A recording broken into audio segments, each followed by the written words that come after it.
Hi, welcome to my channel. My name's Brady, if you don't know me from TikTok, and I really like to read, and more specifically, I really like to talk about books, and with YouTube, I feel like I can really ramble a lot more, and I don't really know how YouTube works, so y'all will have to bear with me, but please do comment anything you'll have to say about the books I talk about or books y'all want me to read, because I don't have a lot of people in my life where I can just talk about books with, so I really do rely on y'all to discuss books with.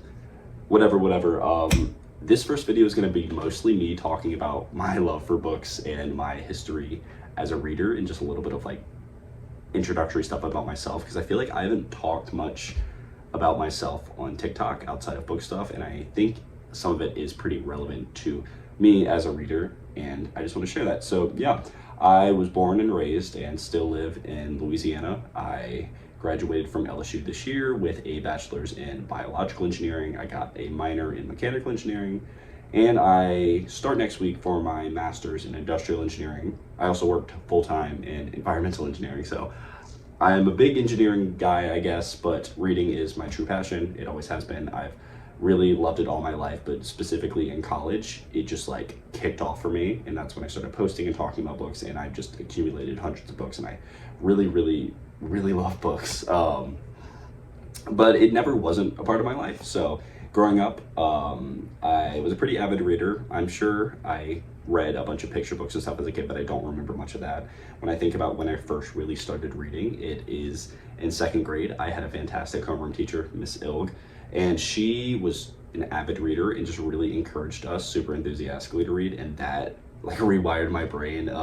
We did the thing, I don't know what they called it at your school, but we called it reading counts points, where you would read a book, take a little online quiz, and if you got like X percentage right of the questions, you would get points. And I remember I had the highest in my grade, and I was just super competitive about it, and I really loved just reading everything I could, and she was super encouraging about making sure we had access to whatever books we wanted. It was just great.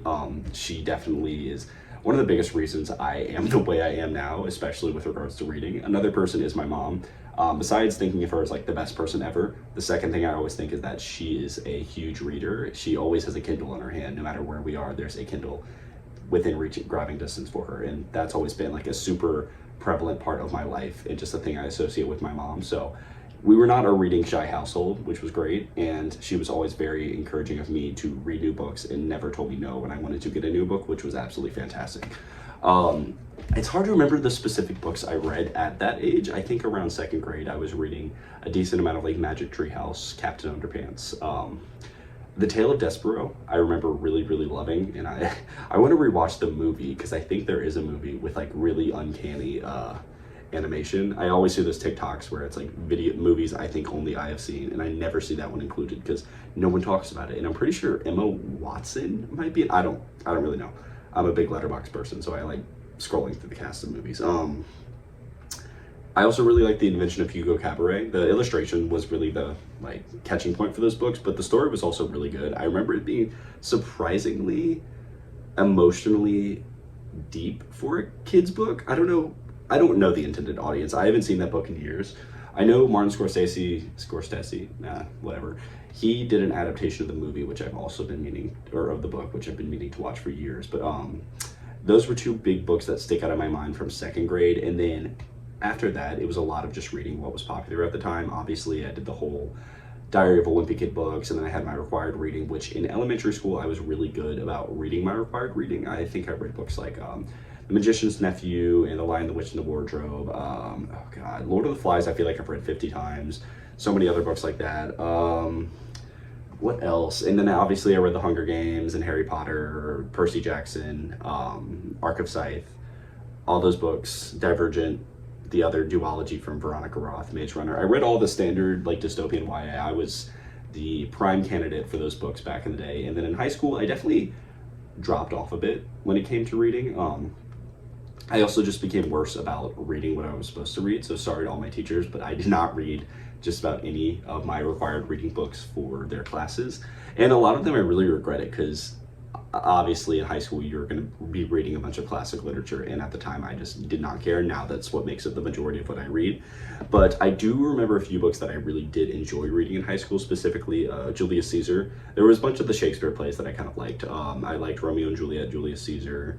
I liked Hamlet a lot. I did not like Macbeth. And then, oh God, Twelfth Night? I like Twelfth Night, I think. And then we read books like Hiroshima, Great Expectations, which I need to reread because I've been really meaning to get into Dickens. I don't consider myself to have read a Dickens, even though we technically were tested on it in high school. But otherwise, I really wasn't reading the books I was required to read, even though I was reading outside of class, if that makes sense. I really started reading my first adult books in high school, starting with technically the Game of Thrones series or A Song of Ice and Fire. A friend of mine who really liked the show, and this was all during like the peak of popularity for Game of Thrones, he wanted to read the books. He was also an avid reader, and he wanted me to do it with him, so we agreed to do it. I think I watched the first season of the show first and then read the book kind of to help me visualize, which I recommend for a lot of books where it's like a large cast of characters, such as like Dune or Game of Thrones. So I watched that, read the first book, and really impressive. More specifically, it's an impressive adaptation. I've never seen something quite as faithful as season 1 to book 1 of Game of Thrones. Absolutely crazy, but whatever. That was the first book where it was written for adults specifically, very gruesome and just like unfiltered. I love those books. I'm completely caught up now. May we get Winds of Winters? I really hope we do, but like, who knows? But then a specific book that really changed everything for me, and I kind of can credit to my shift in genres as a whole, is The Goldfinch by Donna Tartt. One of my favorite books of all time. It was the first, I guess, literary fiction book I ever read. I remember coming home from school one day, and this was back when like the trending tab on YouTube was much more accessible. I don't even know how to get to it anymore, but I would always check it and just see what was trending because I was a big YouTube kid. And one day, a trailer for a movie called The Goldfinch was at the top, and I liked movie trailers. I don't know if all other kids did that, but I was always someone who would just watch movie trailers in my free time. And I watched this. It looked absolutely fantastic. The cast was really good. It had like Ansel Elgort, Nicole Kidman, Finn Wolfhard, the list goes on, Sarah Paulson. And the movie looked really interesting and looked like something I'd really enjoy. And what I liked even more, and what really drew me in, was that it was based on a book. I know most people are really similar to me in that they like reading the book first, especially when they know beforehand that there is a book. I wanted to do that to compare, and spoiler warning, if you have read this and watched the movie's kind of really bad compared to the book, but I think in a vacuum it's not that bad of a movie. But having watched the trailer at the very end, it said based on the Pulitzer Prize winner, or maybe it wasn't at the very end, whatever. It said based on the Pulitzer Prize winning novel, The Goldfinch. And I was like, oh, I guess I have to read that now, because if I want to watch the movie, I'm going to have to read the book. So that's exactly what I did. I was like, Mom, can I get The Goldfinch? She didn't know what the hell it was, but she said yes. And yeah, I came upon the book, The Goldfinch. I mean, in retrospect, I don't think it's a book I would have enjoyed if I had just come across it at a store. I think the movie trailer really is the sole reason that I ended up reading it, but I really did love it. It's a somewhat dry book. It's very detail-oriented and not super stylized. I mean, she has a very nice way of writing, but it's a just good overall coming-of-age story. I just don't think it's going to appeal to the average senior in high school, but I'm very happy I read it. It was a shift for me. I was completely engrossed in this book. I remember we'd be reading like our Frankenstein or something in class, and I would be reading The Goldfinch instead of paying attention, and I'd get in trouble. This book was my everything when I was reading it, and it absolutely blew me away. My teacher let me do my final report on it. We had a book report at the end of the year where we were given a set list of books to do our project on, and I convinced my teacher to let me do it on The Goldfinch because I was just so I was a devotee of this book, and I still am a big advocate for it. I really need to give it a reread, but it is like 800 pages. I just want to see if it holds up in my mind as it did to the pedestal that I hold it on nowadays. And I also need to reread the Secret History. These are two books that I read really early on in my reading journey. Yeah, this book was the first where I was like, wow, I might like big boy books, and read it, loved it. I wouldn't say it's 5-star now, but at the time I really loved it. It was definitely a 5-star book for me. And then there were a few more books that kind of led me on in that journey. So the next one is Infinite Jest, but I feel like I have to tell my fun little story about how I came to know this book, because if you don't know, it's like one of those insufferable red flag lit bro books, and I feel like I stumbled upon it in a kind of endearing way. So I had watched the movie Me, Earl, and the Dying Girl, which is about a guy and his friend who become friends with a girl who has cancer. And at the end, there's a scene that plays that's really fantastic and beautiful and sad, but there's a song playing in the background, and that song really stuck out to me, and I sought it out and found it on YouTube. It's called The Big Ship by Brian Eno, one of my favorite songs of all time. He's also just a great, I don't know if he's a producer, artist, whatever you want to call him. I just really loved the emotions that The Big Ship invoked, and I was really fascinated just reading through the comments and seeing how it resonated with so many other people. And I kept finding other movies that it appeared in. So it appeared in The Lovely Bones, which is another movie I had seen. I don't love that movie, but one that I had never heard of that it was in was a movie called The End of the Tour. And I was like, oh, that sounds interesting. I had no idea what it was about. I went and searched it up. It had Jesse Eisenberg, Jason Segel, and I didn't really know Jason Segel or Segel. I did know Jesse Eisenberg, obviously, but it was about an author named David Foster Wallace, and that was another person that kept popping up within the comments because he also apparently really liked this song, and he wrote about it in one of his books. So I watched the end of the tour just so I could hear the song in the movie, and the movie The End of the Tour is about David Foster Wallace, who he's on a book tour for his release of Infinite Jest, and the Rolling Stones writer goes on tour with him for his last leg of the tour, which was unique at the time because they hadn't written on a book in a very long time, or an author. And after finishing that movie, if anyone else has watched it, you really just want to read Infinite Jest. They hype it up as this like groundbreaking novel, and I really love the use of the song in the movie, and I just instantly had to buy this book, so I got it. And if you know anything about this book, it absolutely kicked my ass as a senior in high school. I got maybe 60 pages in, and I couldn't do it. I don't know. I feel like how it's most people's reaction to reading this book is you give up after your first attempt. It takes a few attempts to get through this book, and at this point I've read it twice.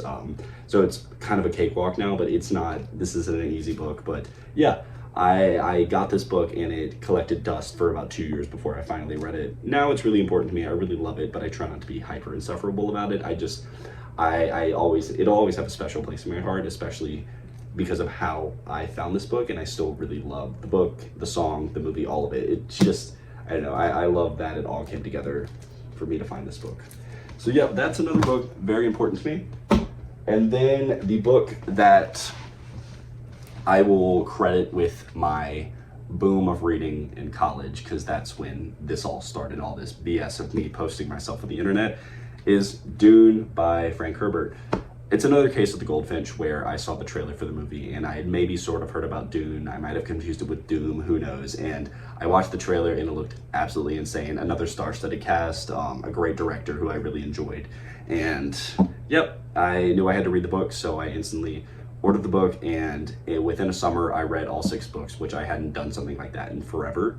I think my freshman year of college I read 3 books during the school year, maybe. I read The Secret History, the second Game of Thrones book, and half of Helter Skelter, the book about the Manson murders. And then this came along, and these books blew my mind. These became like my Bible. They were absolutely fantastic. I loved the world. It felt like everything I loved about the Harry Potter series and the Divergent series and all that, but so much more finely tuned and well constructed, with so many good themes in terms of politics and geology and religion. It was just, it's adult sci-fi. It's everything that a kid that loves a YA series needs when they grow up. It was fantastic, and I love all 6 books. I kind of have a recency bias towards the later ones because they have a more clear print in my mind first, but I also really ended up loving the movies, and I'm very excited for, Messiah's coming out probably in 2 years, and then I know there's a show about the Bene Gesserit coming out soon. But yeah, these books, these launched something for me. Once I finished these, I would watch like all of oh god, who is it?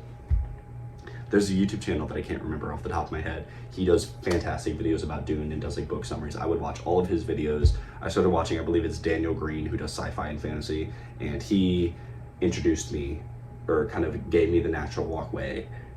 He and Daniel Green kind of led me on to The Wheel of Time from Dune, which was another show that was getting an adaptation, or another series that was getting an adaptation into a TV show on Prime. So I was like, okay, I did it with Dune, I'll probably like The Wheel of Time just as much.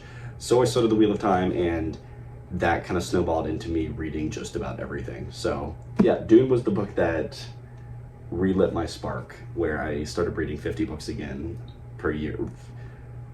Dune was the book that relit my spark that changed me from reading 3 books a year to 50 books a year, and I will ever be grateful for it. This isn't the copy I read. I read the mass market paperback edition. I just wanted to get a special edition because I do love the book so much. So yeah, that book was really important to me. It got me back into reading, and at that point, when I was reading The Wheel of Time and stuff, I was also just reading books that I would find by searching up lists, books that are good or like with good twists, and it led me to a few bad books, a few really good books.